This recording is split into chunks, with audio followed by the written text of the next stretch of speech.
কাউনিয়া থানা পুলিশের কাছে তথ্য আসে আইন শৃঙ্খলা বাহিনীর চোখ ফাঁকি দিয়ে ঢাকাগামী বাসের এক যাত্রী মাদক কারবারি দুই পায়ে টেপ দিয়ে বিপুল পরিমাণ গাঁজা পেঁচিয়ে ঢাকা নিয়ে যাচ্ছে, যার ভিত্তিতে শুক্রবার রাতে কাউনিয়া থানার এসআই মনিবুর রহমান ও পুলিশের টিম উপজেলার সদর বাস স্ট্যান্ডে ট্রাফিক পুলিশ বক্সের সামনে রংপুর কুড়িগ্রাম মহাসড়কের চেকপোস্ট বসিয়ে মাদক বিরোধী অভিযান চালায়। রাত 9:15টার দিকে কুড়িগ্রামের ভুরুঙ্গামারি থেকে ছিঁড়ে আসা ঢাকাগামী সাবিত পরিবহনের যাত্রী বোঝাই বাসে তল্লাশি চালিয়ে দুই পায়ে টেপ দিয়ে পেঁচানো অবস্থায় 500 গ্রাম গাঁজা সহ বাসের যাত্রী মাদক কারবারি ওবায়দুল হক ওবায়েরকে আটক করে পুলিশ।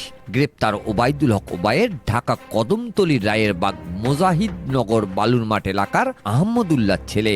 শনিবার তাকে মাদক আইনের মামলায় গ্রেপ্তার দেখে রংপুর আদালতে পাঠায় কাউনিয়া থানা পুলিশ। এদিকে হারাগাছ ও কাউনিয়ায় যুব সমাজ রক্ষায় ও সামাজিক অবক্ষয় রোধে জুয়া ও মাদকের বিরুদ্ধে আরো জোরালো অভিযান চালাবে পুলিশ, এমনটা প্রত্যাশা সচেতন মহলের।